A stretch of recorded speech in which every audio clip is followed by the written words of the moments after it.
अस्सलाम वालेकुम नाज़रीन, प्रोग्राम कलमकार के साथ आपकी मेज़बान निसा अहमद हाजिर खिदमत है।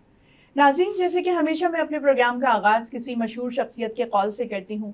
आज हमने प्रोग्राम में एक कानूनदान को बुलवाया है जो कि सच कहने और लिखने पे मजबूर होते हैं, और बाज़ दफ़ा ये मजबूरी नहीं भी होती है, उनकी शख्सियत ही ऐसी होती है जो हमेशा सच का साथ देती है। अफलातून ने क्या खूब कहा है कि दुनिया में सबसे ज़्यादा नफ़रतों का सामना सच बोलने वाले को करना पड़ता है।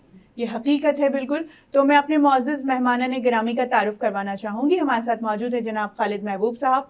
आप LLB LLM हैं, इसके अलावा आप एडवोकेट हैं हाई कोर्ट के, आप fellow cost and management accountant भी हैं, तदरीस से भी आपका बहुत गहरा ताल्लुक़ है, आप बेहतरीन ट्रेनर भी हैं।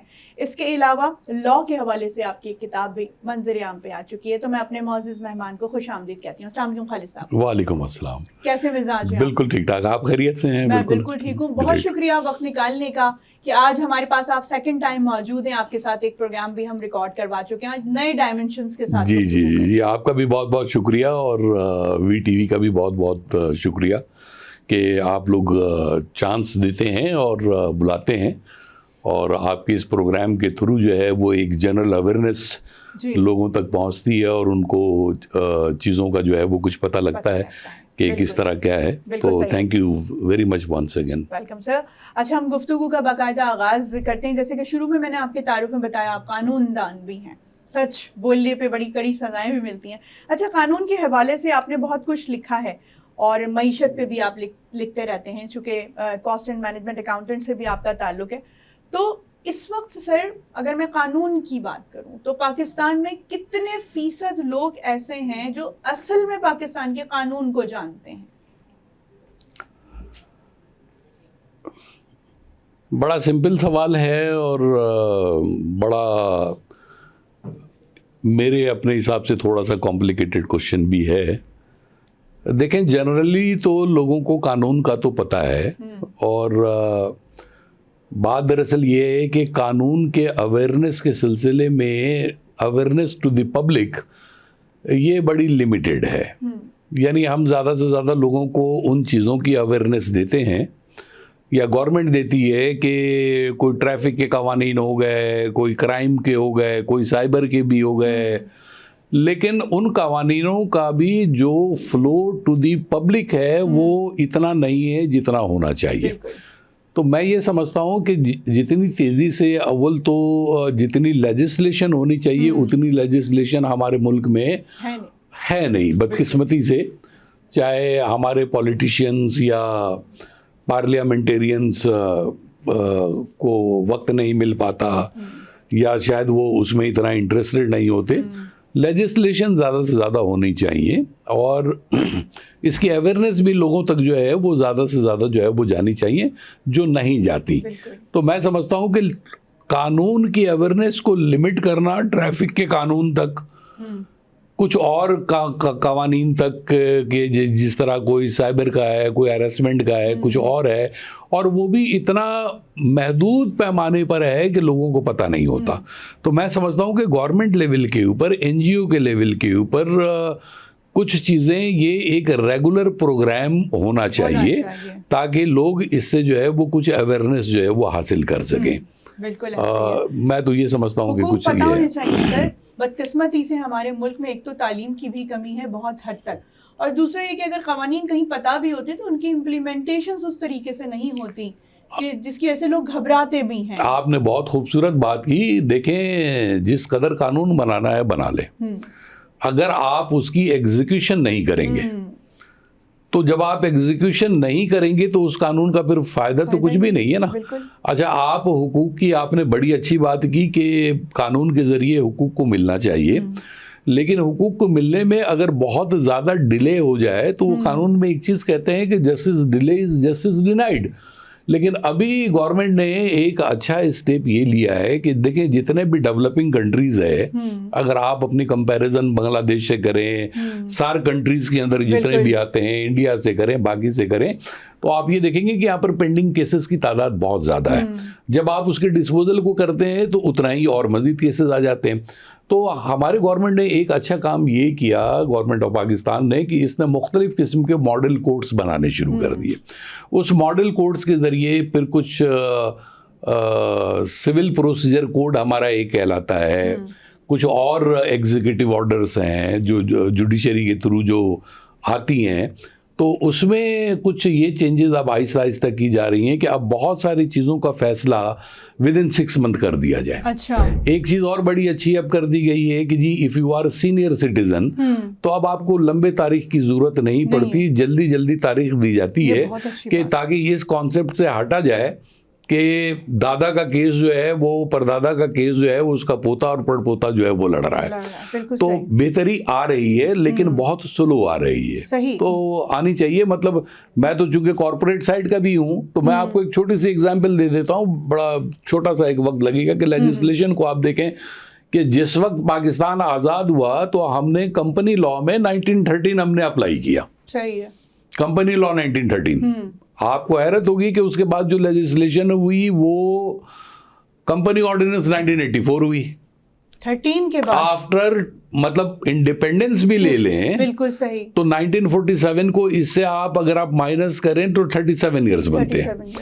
क्या दुनिया का कारोबार नहीं चल रहा है? क्या काम में चेंजेस नहीं आ रहे हैं? क्या मुख्तलिफ किस्म के टेक्नोलॉजीज और मुख्तलिफ किस्म की थ्योरियां नहीं आ रही हैं? अच्छा, उसके बाद अगर फिर जो कानून आया तो आप ये देखें कि 1984 के बाद फिर कंपनी एक्ट 2017 आया, उस गैप में 37 इयर्स गए और इस गैप में 33। तो हम सबका जॉइंट कसूर भी है और हमें सोचना चाहिए कि हम जितनी तेजी से दुनिया आगे की तरफ जा रही है, कानून उसका एक पार्ट है, और अगर आप उतनी तेजी के साथ नहीं चलेंगे with actual spirit of execution, तो मैं समझता हूं कि आप इस दौड़ में पीछे रह जाएंगे। बिल्कुल सही कहा आपने। अच्छा सर, जी सर, आपकी बात बिल्कुल दुरुस्त है कि हमें अपने कवानीन में वक्तन फवक्तन वक्त के हिसाब से तब्दीली करना चाहिए, चूँकि बाकी ज़िंदगी के मामलात भी चल रहे हैं तो कवानीन को भी तरमीम के साथ आना चाहिए। अच्छा सर, एक बहुत अहम मौजू जिस पे आज मैं चाहूँगी कि आपके साथ गुफ्तगू हो और उसके ज़्यादा से ज़्यादा हम पॉइंट्स शेयर कर सकें अपने अवाम के साथ, ताकि उनको आगाही हो इस हवाले से। डाइवोर्स और खुला की जो मसाइल हैं, पेचीदगियाँ हैं, वो बहुत ज़्यादा हमारे माशरे में बढ़ती जा रही हैं। किसी वक्त में हम कहा करते थे कि ये मगरबी माशरा है जो कि अंधी तकलीद कर रहा है गलत चीज़ों की, और वहाँ पे घरों का सिस्टम नहीं है, फैमिली के सिस्टम नहीं है, लेकिन पाकिस्तानी माशरे में ये चीज़ बहुत तेज़ी से पिनप रही है। इसकी क्या वजूहात हैं? देखें जी, सवाल तो बहुत ही अच्छा है माशरती और सोशलॉजी के पहलू से, और ये सिर्फ एक पाकिस्तान में नहीं बल्कि पूरी दुनिया में इस चीज़ का ट्रेंड बढ़ चुका है। और अगर इस वक्त खुला की अगर आप डिटेल में जाएं या डिवोर्स के आप डिटेल में जाएं तो अभी भी आपको दूसरे ममालिक पाकिस्तान के मुकाबले में जो है वो ज़्यादा टॉप पे नज़र आएंगे। यानी उसमें आप चाइना को ले लें, अरूबा को ले लें, रशिया को ले लें, यूक्रेन को ले लें, कोस्टा रिका को ले लें, यहाँ पर बड़े टॉप पर जो है ना, मतलब डाइवोर्स वगैरह के सिलसिले जो है वो चलते हैं। हमारे माशरे के साथ तो एक चीज़ तो ये जुड़ी हुई है ना कि हम इस्लामी इक़दार को फॉलो करते हैं और बाकी तमाम चीज़ों को, लेकिन इंसान की एक साइकोलॉजिकल पहलू भी है, और ये साइकोलॉजिकल पहलू इंसान को बहुत सारी चीज़ों को करने पर उस्काती है। एक वो ज़माना हुआ करता था कि अगर आप 40 इयर्स बैक अगर आप चले जाएं तो आपके पास फ्लो ऑफ इंफॉर्मेशन इतना नहीं था, एक अखबार जहां और एक दो चीज़ों के अलावा, तो आपको ये नहीं, आप दुनिया के दूसरे कोनों से इंटरेक्शन नहीं कर पाती थी कि क्या हो रहा है। बिल्कुल ऐसे ही है। अगर आप नटशेल में मुझसे पूछेंगी कि जी इन चीज़ों के बढ़ने की वजूहात सबसे ज़्यादा क्या हैं, तो मैं ये समझता हूँ कि एक तो मटेरियलिज्म बहुत बढ़ गया है। बिल्कुल। दूसरा ये कि जी जो कपल्स हैं उनमें टॉलरेंस का लेवल ख़त्म हो गया है। तीसरा जो एक इम्पॉर्टेंट फैक्टर है वो ये फैक्टर है कि आपस में ट्रस्ट डेफिसिट बहुत बढ़ चुका है। बिल्कुल बिल्कुल दुरुस्त कहा आपने। यानी हर एक को ये ख्वाहिश होती है कि मैं ज़रा देखूं कि हस्बैंड के मोबाइल पे क्या चीज़ है या इस तरीके से क्या चीज़, ट्रस्ट का वो लेवल जो है वो नहीं रहा। फिर फी ज़माना होता क्या है कि जी सोशल चेंजेस आते हैं। जब सोशल चेंजेस आते हैं तो फिर आपके लिविंग स्टाइल में भी तब्दीली होती है। आपको उसी के हिसाब से आगे चलना, ताकि उसी के हिसाब से फिर आप आगे चलें। अच्छा, अब होता क्या है कि जो पीछे से जनरेशन चली आती है वो उसको एक्सेप्ट नहीं करती। इस वक्त ज़ेर ज़बान ज़द ये चीज़ है कि अमूमन हर जगह पर जो है ये इस बात को लेकर जो है वो लड़ाई झगड़ा हो रहा होता है कि लड़के की जहाँ शादी हुई, लड़की ने कहा कि जी मुझे तो घर अलग करके दो, मैं तो सिस्टम में नहीं रह सकती। वो माँ बाप खुश नसीब हैं जो शादी करने के बाद वो कहते हैं कि जी ठीक है, कंबाइंड सिस्टम में ना रहो, अपने अपने घर अपने अपने इंतजामात कर लो, उसमें ज़्यादा सुकून है। बिल्कुल सही। बीइंग एडवोकेट जो तजर्बा हमें होता है तो हम ये देखते हैं कि जी जितने भी वो घर जो कि कंबाइंड तरीके से रह रहे हैं, अगर उसमें लड़के की कोई मजबूरी है तो वो बेचारा मजबूरन वो रह रहा है, अदरवाइज जो है वो ज़्यादातर जो है वो लोग साथ नहीं रहना चाहते। डिफरेंस ऑफ ओपिनियन है, आज़ादी नहीं है। जो ख़वातीन हैं वो समझती हैं कि जी हम आज़ादी के साथ आ नहीं सकते, जा नहीं सकते, कुकिंग नहीं कर सकते, बहुत सारी चीज़ें नहीं कर सकते। तो टॉलरेंस का ना होना है, ट्रस्ट डेफिसिट है, फिर कंप्रोमाइज़ ना करना है। अब आप ये अंदाज़ा लगा लें कि जी अगर आप एक मखसूस एज में अगर शादी ब्याह जब हो रहा होता है तो नॉर्मली क्या तनख्वाहें हो रही होती हैं, मतलब ये 1 लाख हो गया, 70,000 हो गया, 1.5 लाख हो गया, 1.25 लाख हो गया। उसमें आप एक्सपेक्टेशन ये करें कि आपका हस्बैंड जो है वो आपको बहुत खुश ला कर दे, ठीक है ना। तो वो हर वक्त आपको 15,000 के जोड़े भी नहीं दे सकता, बाकी चीज़ें भी नहीं दे सकता। तो कुछ इस किस्म के भी कुछ माली मसाइल हैं और इकोनॉमिक तंगी, जो माशी तंगी है, तो ये भी कभी कभी इन चीज़ों का जो है वो एक बहुत बड़ा जो है वो मसला जो है वो क्रिएट कर देता है। फिर सोशल मीडिया के बहुत सारे फ़वायद हैं। अमूमन जब लोग बात करते हैं तो सोशल मीडिया के ख़िलाफ़ ही ज़्यादा बोल रहे होते हैं, लेकिन मैं कहता हूँ कि किसी भी चीज़ को अगर आप पॉजिटिवली यूज़ करते हैं तो उसके पॉजिटिव फ़वायद होते हैं, और अगर आप नेगेटिव तरीके से जाए तो फिर आप उसके नेगेटिव नुकसानात, आप चूँकि मीडिया में हैं तो आप बहुत बेहतर जानती हैं कि क्या कुछ इसमें ये चीज़ें होती हैं। तो वहाँ से भी सोशल मीडिया से भी सर सोशल मीडिया से भी बहुत सारे लोग नेगेटिविटी को कंसीव करते हैं। अच्छा, कुछ माँ बाप ऐसे भी होते हैं कि वो ख्याल नहीं करते, मतलब मैं थोड़ा सा मौजू से हट जाऊंगा लेकिन बोलना भी ज़रूरी है कि एक बच्चा अगर स्कूल जा रहा है और अगर उसके हाथ में iPhone 11 है तो माँ बाप को भी थोड़ा सा एहतियात करना चाहिए कि उस जेंट्री में और भी बहुत सारे बच्चे हैं तो इन्फेरिटी कॉम्प्लेक्स में भी मुब्तला होते हैं। मेरे पास कई ऐसे केसेस आते हैं जब चूँकि मैं प्रोफेसर भी हूँ, मैं विजिटिंग प्रोफेसर हूँ, लॉ कॉलेजेस में दूसरी जगह मैं पढ़ाता भी हूँ, और तो मैं कभी कभी बच्चों से मैं पूछता हूँ तो समटाइम वो मुझसे शेयर करते हैं कि जी बड़ी बुलिंग होती है हमारे साथ। मतलब मैं एक ऐसी बच्ची को मैं जानता हूँ कि जो बड़े एडवांस स्टेज पर उस यूनिवर्सिटी से पढ़ाई छोड़कर उसने जो है वो दूसरी जगह पर फिर नए सिरे से शुरू किया। तो मैंने कहा कि तुमने ये क्यों वेस्ट कर दिया? कह लगे सर इतनी बुलिंग थी कि मैं बर्दाश्त नहीं कर सकती थी, मैं गरीब घराने से ताल्लुक़ रखती थी। तो अब हमें वो कॉन्सेप्ट ख़त्म होता जा रहा है। तो टॉलरेंस पैदा कीजिए, थोड़ा सा आपस में जिसको कहते हैं कि जी ट्रस्ट डेफिसिट को जो है वो कम कीजिए और कंप्रोमाइज़ करना सीखिए, ज़िंदगी बहुत आसान हो जाएगी। लेकिन अगर आपकी निगाह हर वक्त ऊंचाई की तरफ होगी तो आपको कभी ज़िंदगी में चैन नहीं मिलेगा। So this is the issue.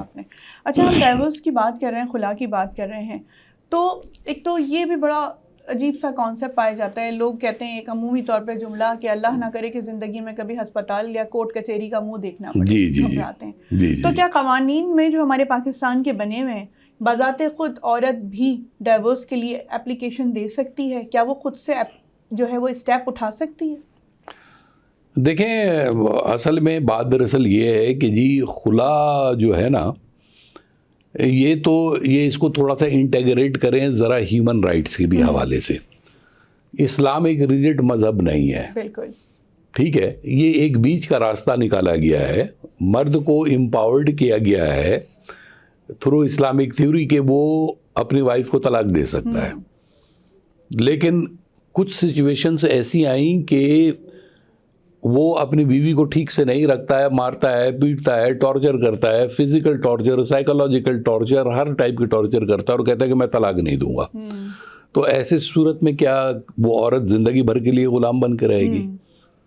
तो फिर ये बीच में खुला के कॉन्सेप्ट को जो है वो इंट्रोड्यूस करना पड़ा, ठीक है, ताकि औरत के अपने राइट को जो है वो तहफ़्फ़ुज़ दिया जा सके, औरत को भी एम्पावर किया जा सके। और ये वैसे भी जस्टिस है, ये इस्लाम भी इस चीज़ को फेवर करता है, और बहुत सारे आपको हदीसें मिलेंगी और आपको कुरानिक वर्सेस से भी ये चीज़ साबित होगी कि कोई अगर आपके साथ नहीं रहना चाहता तो आप उस दलदल में रहने से बेहतर है कि आप उसको जो है वो छोड़ दें। लेकिन हम मुख्तलिफ किस्म के जो है ना वो टॉर्चर पे आ जाते हैं कि नहीं छोड़ेंगे, जो जाओ जो करना है वो कर लो। तो ये एक बहुत अच्छी बात है कि देखें, हमारे पास अगर खुला के लिए भी कोई केस आता है ना कि जी लड़की को खुला चाहिए, तो चाहे वकील बरादरी हो चाहे जुडिशरी हो, ये एक अच्छी बात ये है कि जी कोई भी घर तोड़ना नहीं चाहता। बिल्कुल ठीक है, अगर मेरे पास अगर कोई आए तो मैं सबसे पहले ये कोशिश करता हूं कि उस ग्रास रूट लेवल पे जाके मैं देखूं कि वो कौन सी चीज़ें हैं जो इस बात का बाइस बन रही हैं कि ये खुला की तरफ ये मामला जा रहा है, ये सेपरेशन की तरफ जा रहा है। तो हम कोशिश करते हैं कि जी ये बेहतर हो जाए, इनको सेटल डाउन हो जाए तो ज़्यादा बेहतर। अच्छा, फिर कोर्ट का भी अपना एक तरीक़ेकार ये है कि कोर्ट में एक चीज़ कहते हैं कि केस के प्रोसीडिंग चलने से पहले जो है ना वो प्री ट्रायल होता है। जब प्री ट्रायल होता है तो प्री ट्रायल में जो जज साहबान होते हैं विदाउट इन्वॉल्विंग एडवोकेट, तो वो फिर जो है वो हस्बैंड एंड वाइफ दोनों को बुलाकर उसकी काउंसलिंग करते हैं।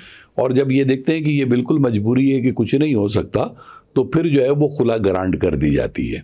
लेकिन अब ऐसा नहीं है कि जी खुला के लिए आपको 4 साल वेट करना पड़े, आपके 2-3 हियरिंग में 2-3 पेशी के अंदर जो है वो खुला हो जाता है, आपका मसला हल हो जाता है। असल प्रॉब्लम वहाँ पर होता है कि जब क्योंकि जब आप खुला लेते हैं तो उसमें फिर ये है कि जी आपको अपने डावरी को जो है ना वो उसको फोरगो करना पड़ता है, ये एक कानून है। और जो आपके डावरी आर्टिकल्स है जो जहेज में सामान दिए गए हैं तो वो वापस करनी पड़ती है। तो कुछ लोग ये करते हैं कि जी ज़्यादती करते हुए सामान को डैमेज कर देते हैं, उस तरीके से सामान नहीं देते, सामान को चेंज कर देते हैं और अल्लाह का खौफ नहीं आता। हालांकि लड़की ऑलरेडी जब एक खुला ले रही है तो आप समझें कि एक तरीके से बर्बादी है सबके लिए। खुद उसकी ज़िंदगी में कोई एक अच्छी चीज़ तो नहीं है, उसके ऊपर से उनके माँ बाप के कमाए हुए चीज़ों को जिसको बड़ी मेहनत से करके तो अपनी बेटी के लिए उसने इकट्ठा किया, आप उसको इस तरीके से अगर आप वो करें, सब नहीं करते लेकिन ऐसे केसेस बहुत आते हैं कि जिद में और बाकी चीज़ों में कि नहीं जी हम तो आपने हमें ये नहीं दिया था, आपने हमें वो नहीं दिया था। तो फिर कुछ फैसले ये किए गए, नहीं जी रसीद कहाँ है, आप हमें रसीद दिखा दें, कहाँ आपने हमें सैमसंग दिया था, कहाँ आपने हमें ये दिया था, ये भी होता है। तो फिर कोर्ट के कई लीडिंग केसेस के ये डिसीजंस मौजूद हैं कि माँ बाप अगर लड़की की शादी करते हैं तो वो एक गुड गेस्चर और एक गुड फेथ और एक उसके बेहतरी और उसके एक अच्छी मुस्तकबिल के लिए करते हैं। उसके लिए कोई तमाम चीज़ें इकट्ठे करके एविडेंस, वारंटी और सब कार्ड नहीं होता। शादी के वक्त जो है वो डॉरी आर्टिकल्स के हैंडिंग ओवर टेकिंग ओवर नहीं होते। लिहाजा इस बात के ऊपर बिलीव किया जाता है कि अगर खातून का ये स्टेटमेंट है या उनके घर वालों का ये स्टेटमेंट है कि ये डॉरी आर्टिकल्स हमने दिए हैं, तो कोर्ट एज इट इज़ उसे तस्लीम करती है सब्जेक्ट टू सम लिमिटेशंस। वो लिमिटेशंस क्या आ जाती हैं थोड़ी बहुत कि मिसाल के तौर पर कि जी आप इतने बड़े आदमी नहीं हैं और आप ये कहते हैं कि जी मैंने जो है वो तो मर्सिडीज दिया था या मैंने 3 टीवी दिए थे या बाकी चीजें दी थी। तो ये एक छोटा सा फैक्टर देखना पड़ता है कि ये अपनी हैसियत के मुताबिक चीजों को जो है वो जस्टिफाई कर रहे हैं या नहीं कर रहे हैं। आपकी इस बात से मुझे खालिद साहब एक चीज याद, आप एक मईशत दान भी हैं, कॉस्ट एंड मैनेजमेंट अकाउंटेंट भी हैं। ये तो बिल्कुल ऐसी बात हो गई जैसे किसी कंपनी का ऑडिट होता है जी, आप सारी स्लिप्स दें और तमाम चीजें दें। तो ये शादी तो इस तरह की जब केसेस आ रहे होते हैं तो मैं तो सुन के हैरान हो रही हूँ कि लोग इस तरह की भी डिमांड्स करते हैं कि आप रसीदें दिखाएं। जी बहुत अजीब सी बात है। बिल्कुल बिल्कुल। और देखें, सबसे बड़ी बात ये है कि जी ह्यूमिलिएशन कितनी होती है। आप ये अंदाजा करें कि जब भी मामला डाइवोर्स की तरफ जाता है या जब भी मामला खुला की तरफ जाता है, तो जो फिजिकल नुकसानात इसके हैं, जो मटेरियल नुकसानात हैं, वो तो अपनी जगह पर हैं, लेकिन इसका एक साइकोलॉजिकल इम्पैक्ट इतना बड़ा पड़ता है कि आप तसव्वुर नहीं कर सकते। आखिरी सांस तक जाता है, आखिरी सांस तक वो जा रहा होता है। लोग डिप्रेशन में चले जाते हैं, लोग काउंसलिंग करते हैं। अच्छा, मजे की बात ये है कि जी ये तो उस वक्त ज्यादा एंजाइटी में तब्दील हो जाता है जब आपके 2 किड्स हों। बिल्कुल, ये हम इस पे बच्चों के ऊपर भी बात करेंगे। खालिद साहब, एक वक्फे का वक्त है, तो नाज़रीन आपने कहीं भी नहीं जाना है, हम अभी वापस आते हैं एक छोटे से ब्रेक के बाद।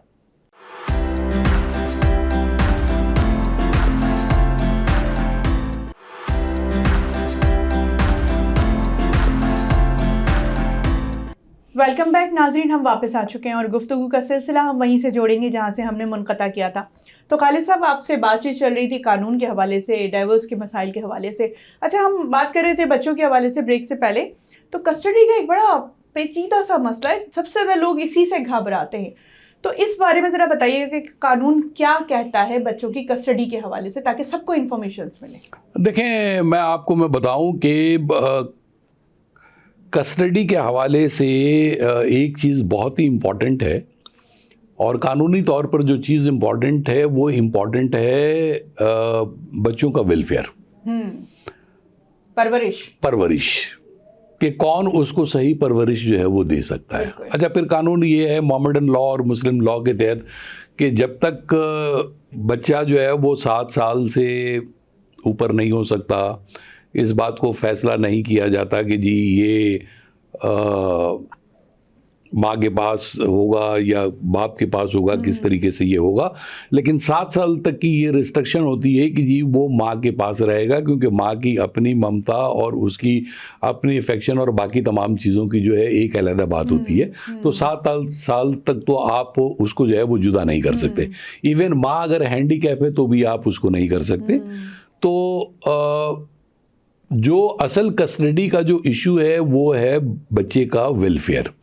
हम ये समझते हैं कि जी माँ जिम्मेदार है, बाप जिम्मेदार है, एक्चुअली गवर्नमेंट जिम्मेदार है, ठीक है। और गवर्नमेंट एक तरीके से जो है वो उसकी कस्टोडियन होती है। मैं इसको एक छोटा सा एग्जांपल दूं कि अगर जज ये समझता है कि ना माँ फिट है ना बाप फिट है, ठीक है, तो वो किसी एनजीओ में उसको भेज देगा। अच्छा, ठीक है, किसी चाइल्ड प्रोटेक्शन की उसमें भेज देगा, ना माँ को देगा ना बाप को देगा। सही।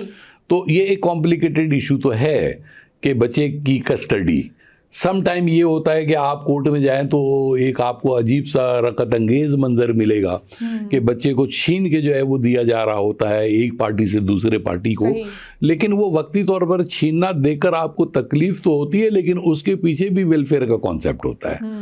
जज साहबान हमेशा इस बात को तरजीह देते हैं और प्रीफर देते हैं कि बच्चे का वेलफेयर सबसे बेहतर किसके पास होगा। 7 साल से पहले तो आप नहीं ले सकते, ठीक है, लेकिन ये है कि जी उसके बाद अगर किसी भी चीज़ की कोई डिसीजन अगर होती है तो वेलफेयर जो है वो मोस्ट इंपॉर्टेंट है। कुछ इसमें कॉम्प्लिकेशंस भी हैं कि अगर आप दूसरी शादी कर लें तो क्या होगा, माँ का कैरेक्टर कैसा है, बाप का कैरेक्टर कैसा है, that's depend on the basis of the information and the argument by the advocates कि कौन सी चीज़ बच्चे के लिए जो है वो बेहतरी है। लेकिन इसका जो सबसे खौफनाक पहलू है वो मैं बताऊं, वो खौफनाक पहलू है बच्चे की नफ्सियाती मसाइल। बिल्कुल दुरुस्त। जब अलहदगी हो जाती है, जब आप हर एक सर्टेन टाइम के बाद बच्चे को माँ से या बाप से मिलवाने लाना पड़ता है, उस वक्त जो मंजर होता है और उस वक्त जो तकलीफ होती है और बच्चे को जो एक इन्फीरियरिटी कॉम्प्लेक्स और उसमें जो एक कॉम्प्लिकेशन डेवलप होता है, तो वो उसकी पूरी जिंदगी के पर्सनैलिटी को खराब कर देता है। तो जहाँ पर किड्स होते हैं वहाँ पर ख़ास तौर पर इस बात पर तवज्जो दी जाती है कि खुदा के वास्ते for the sake of kids आप लोग इस तरीके से जो है वो ना करें। लेकिन बहरहाल अगर फाइनली ये डिसाइड कर लेती है कपल आपस में कि नहीं जी ये हमारे लिए सर्वाइवल मुश्किल है, तो बेहतर यही होता है कि जी फिर सेपरेशन की तरफ फिर जाया जाए ताकि जिंदगी आसान हो जाए। तो सही बात है, ये दुरुस्त है। फरमाया आपने। जी, देखिए नॉर्मली जो सबसे मेन चीज तो खालिद साहब नफ्सियाती होती है और वो जी। बचपन से ही डेवलप होती है। बिल्कुल और बिल्कुल जब सेपरेशन हो जाती है तो खला कहीं ना कहीं बच्चों के दरमियान में बिल्कुल रह आता जाता है, है। जो बिल्कुल एक आता है, फैमिली बेशक। में एक छत के नीचे जो लोग रह रहे होते हैं उसकी बात अलग होती है। बिल्कुल बिल्कुल तो बिल्कुल बहुत सारे और भी मसाइल होते हैं। बिल्कुल। अच्छा अब जैसे मैं आपको बताऊं इसी में एक चीज जी, छोटी जी। सी मैं ऐड कर दूं कि जैसे सिंगल मदर्स होती हैं, उनको उनके पास अगर उनका किड्स है, उनको कोई देखने वाला नहीं है और अगर वो वर्किंग वुमेन है तो आप ये अंदाजा करें कि वो फुल टाइम के लिए जो है वो बच्चों को जो है वो उनके जो डे केयर कस्टडी होती है उसमें देती हैं। अब डे केयर कस्टडी में परवरिश पाना एक और चीज़ है और फैमिली के इन्वायरमेंट में परवरिश पाना एक और चीज़ है। तो ये कितनी तकलीफ दे बात है कि वो माँ के बगैर बाप के बगैर पूरा टाइम बच्चों के साथ दूसरे बच्चों के साथ होता है और वो इस इंतजार में होता है कि कब माँ आएगी, कब बाप आएगा। तो ये एक बड़ी दुख भरी बात होती है। वैसे कैसे कैसे मसाइल हैं, बड़े बड़े सब आप तो बहुत ज्यादा केसेस में इन्वॉल्व होते हैं और माशाल्लाह आपका तो पीएचडी स्कॉलर भी चल रहा है लॉ के अंदर ना, तो वो कंटिन्यू है अभी? जी जी जी बिल्कुल बिल्कुल सही है, ठीक है। चार्टर्ड मैनेजमेंट अकाउंटेंट भी है आप तो। अच्छा, कभी ऐसा हुआ है कि जब आप किसी इदारे में फाइनेंशियली सर्व कर रहे हैं, मींस किसी फाइनेंशियल इंस्टीट्यूशन को आप सर्व कर रहे हैं, आप चूंकि एक आपका बहुत लंबा टेन्योर भी रहा है प्रोफेशनली, तो वहाँ की कानूनी पेचीदगियाँ बिल्कुल डिफरेंट टाइप की होती होंगी। जब आप घरेलू केसेस लेते होंगे तो उसकी पेचीदगियाँ जैसे अभी हम डिस्कशंस कर रहे हैं, तो इसकी भी कोई स्पेशलाइजेशंस होती है? जैसे एक लॉयर जो होता है या एक एडवोकेट जो होता है उसमें केस टू केस भी स्पेशलाइजेशन होती है या एक एडवोकेट ओवरऑल तमाम मामलात को देख सकता है? देखें, बात दरअसल ये है कि जी दो शोबे ऐसे हैं जो आजकल के दौर में जो है ना वो बहुत ज़्यादा एडवांस कर गए हैं। एक वकालत का शोबा और दूसरा जो है मेडिकल साइंस का शोबा। इसमें डे बाय डे रिसर्च हो रही है, डे बाय डे नई नई चीज़ें आ रही हैं। तो इसमें अगर आप को ऊंग लग गई तो आप दौड़ में बहुत पीछे रह जाएंगे, इसलिए कि रिसर्च ओरिएंटेड है, बहुत तेज़ी के साथ चीज़ें जो है वो चल रही हैं। अच्छा, अब आपके सवाल के उस पहलू का जवाब कि क्या एक वकील सब केस कर सकता है? यस, सब केस कर सकता है, लेकिन आगे जाकर उसे थोड़ा सा स्पेशलाइज होना पड़ता है, बिकॉज कि लॉ इतना वास्ट है और ख़ास तौर पर सिविल लॉ इतना वास्ट है कि इसके बड़े अपने जुरिस्डिक्शंस हैं। इसके फैमिली के मसाइल अलग है, इसके कॉन्ट्रैक्ट के मसाइल अलग है, कॉरपोरेट के मसाइल अलग है, शेयर्स के मसाइल अलग हैं, जिसको कहते हैं इनहेरिटेंस के मसाइल जो है, इसी तरह बोर्ड ऑफ रेवेन्यू के, वरासत के, बहुत सारे मसलों मसाइल हैं। क्रिमिनल साइड पे आप चले जाएं तो बेल के, सज़ा के, 302, सो मेनी थिंग्स। तो तजर्बा वकील हर चीज़ का कुछ ना कुछ ज़रूर करता है, लेकिन आगे जाकर उसे कोई ना कोई अच्छा लाइन, कोई ना कोई उस लाइन को इख्तियार करना चाहिए कि जिसमें वो ये समझता है कि जी मैं इस चीज़ के अंदर मैं एक्सपर्ट हूँ।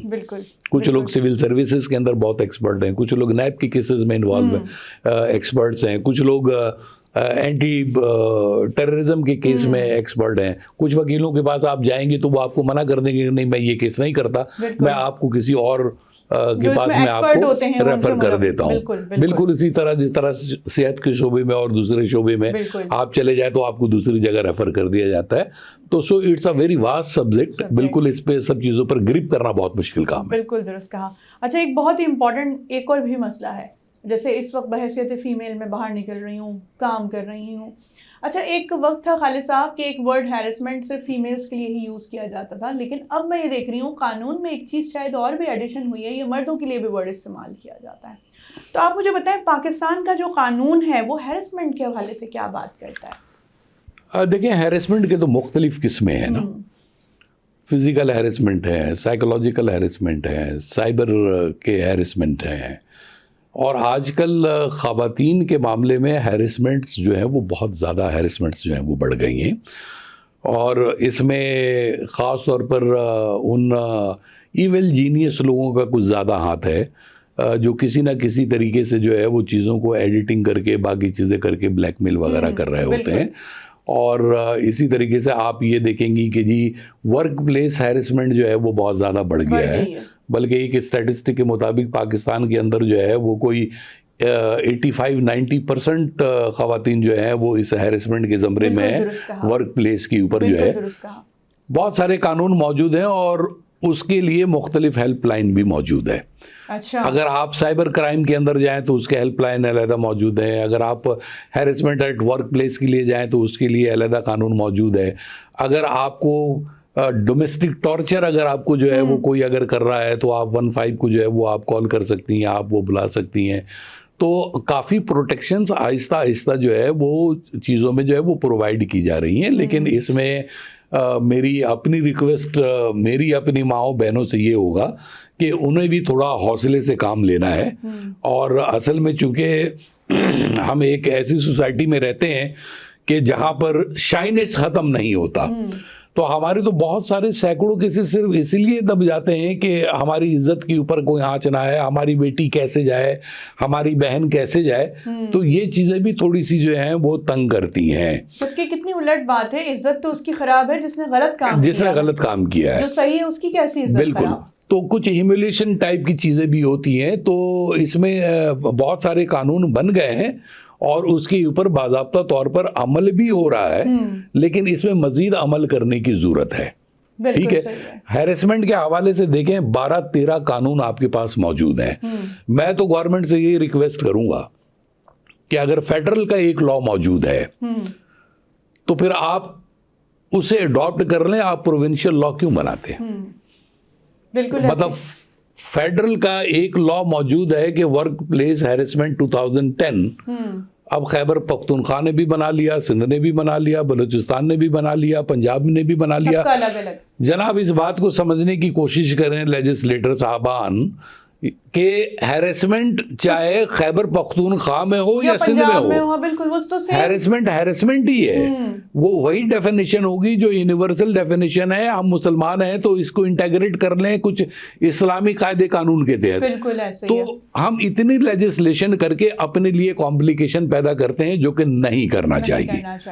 लेकिन अल्हम्दुलिल्लाह मैं समझता हूँ कि बहुत सारी चीज़ों के अंदर जो है वो बड़ी अच्छी डेवलपमेंट्स आ रही हैं। इसमें जो एजेंसियां हैं वो बड़ी काम कर रही हैं। जो प्रोसिक्यूशंस हैं मतलब इतनी पहले बेहतर नहीं थी, लेकिन अब उनके जो एविडेंसेस हैं और बाकी चीज़ें हैं वो काफ़ी बेहतर आ रही हैं।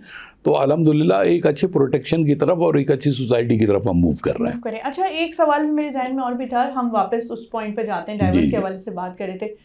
क्या अगर ऐसा होता है कि एप्लीकेशन हो जाए और आपकी पेशियां भी हो जाएं और बीच में 2-3 पेशियों के बाद कोई केस वापस लेना चाहे तो उसमें क्या सूरत हाल होती है? ऐसा होता है? देखें ये असल में अगर मैं आपके क्वेश्चन को समझ सका हूँ तो मैं ये समझ सका हूँ कि कोई खुला लेना चाहता है या कोई डाइवोर्स करना चाहता है। डाइवोर्स का तो मतलब हमारे यहाँ सिंपली ये है कि जी आपने 3 मरतबा तलाक दे दी तो मामला ख़त्म हो गया। इवन देन मतलब ये है कि मुख्तलिफ स्कूल ऑफ थॉट्स हैं इस्लामिक, जो कुछ कहते हैं जो कुछ कहते हैं। लेकिन अगर आप खुला के पॉइंट ऑफ व्यू से अगर आप बात करती हैं तो अगर आप वापस लेना चाहें तो बेशक ले सकती हैं। इसे प्री ट्रायल के अंदर जो है वो कंप्रोमाइज़ कर सकती हैं। लेटर स्टेज के ऊपर भी आप चाहे तो मतलब ये कि गुंजाइश हो सकती है, लेकिन खुला के डिग्री होने से पहले। अच्छा। अगर खुला की एक मर्तबा डिग्री हो गई तो फिर उसके बाद तो कोई पैचअप नहीं है, लेकिन उसके बाद अगर आप ये चाहते हैं कि नहीं अब हमें दोबारा आपस में मिल जाना चाहिए तो इसके मुख्तलिफ डिसीशंस हैं, इसके मुख्तलिफ कानून कायदे और इस्लामिक नॉर्म्स हैं। तो उसको सामने रखते हुए अगर वो चाहें तो मिल सकते हैं बाई जिसको कहते हैं कि subject to the compliance of all the procedures. तो वो हो सकता है, उसमें कोई ऐसा वो नहीं मसला नहीं है। ठीक है खालिद साहब, जैसे हम अभी कानून की बात कर रहे थे, इब्तिदा में भी हर किस्म का कानून बना हुआ है, लेकिन बदकिस्मती से यहाँ ऐसा है कि अगर आप कानून के लिए कोई अपना हक इस्तेमाल करने के लिए कोई मुकदमा दायर करते हैं या अपने लिए इंसाफ की बात करते हैं तो वो नहीं मिलता है आपको, तो इसलिए लोग ज़रा दूर भागते हैं। तो शायद इस वजह से भी लोग कानून को ज़्यादा जानने की कोशिश नहीं करते, चूँकि उसके कॉन्सेप्ट है पाकिस्तान में ये फैला हुआ कि आप अपना हक इस्तेमाल नहीं कर सकते सही तरीके से? देखिए, मैं ये समझता हूँ कि ये परसेप्शन बिल्कुल ठीक नहीं है। अलबत्ता ये ज़रूर है कि रश ऑफ केसेस की वजह से केसेस डिले तो ज़रूर हुए।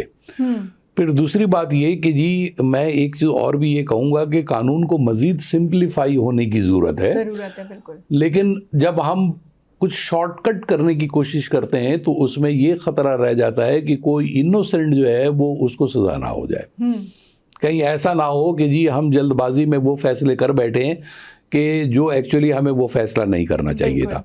लेकिन इस वक्त अब ट्रेंड ये निकल चुका है कि जैसे मैंने मॉडल कोर्ट का मैंने आपको बताया, अब मॉडल कोर्ट के अलावा बीच में अब कुछ और रास्ते भी बनाए जा रहे हैं।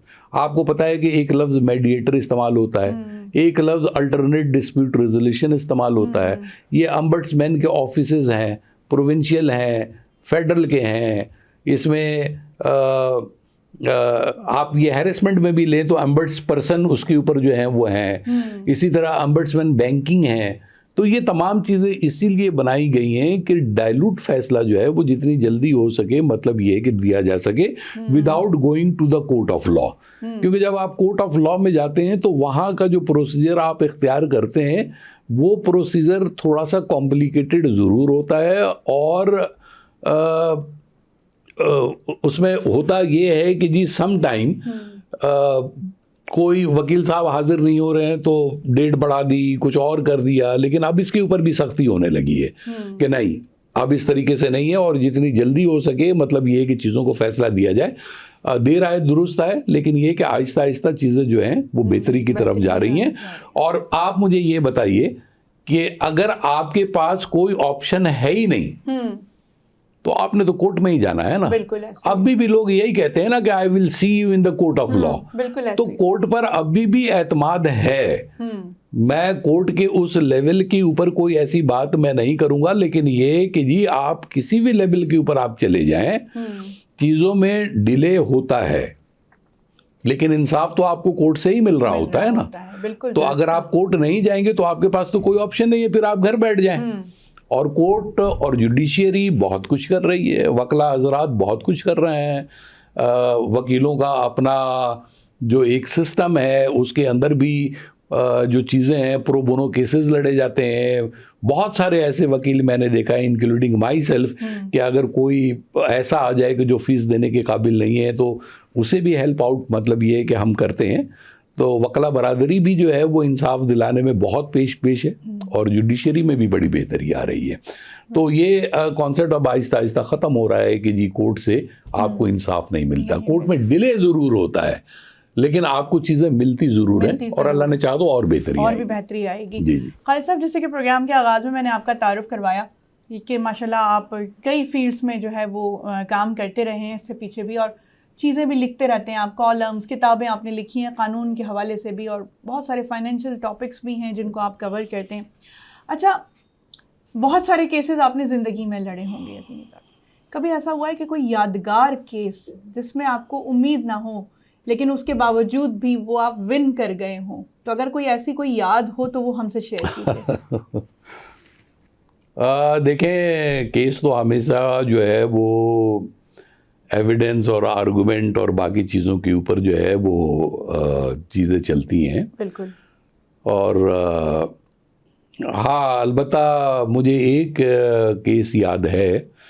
केस जीतने की तो बात नहीं है उसमें, लेकिन ये है कि जी उस कपल के जो है वो 2 बड़े मासूम बच्चे थे, और जब मैंने देखा, जब मैंने उनकी थोड़ी सी काउंसलिंग करने की कोशिश की, तो जो जस्टिफिकेशन दोनों तरफ से जो दे रहे थे, तो मुझे उसमें कुछ मैच्योरिटी उसमें नज़र नहीं आई।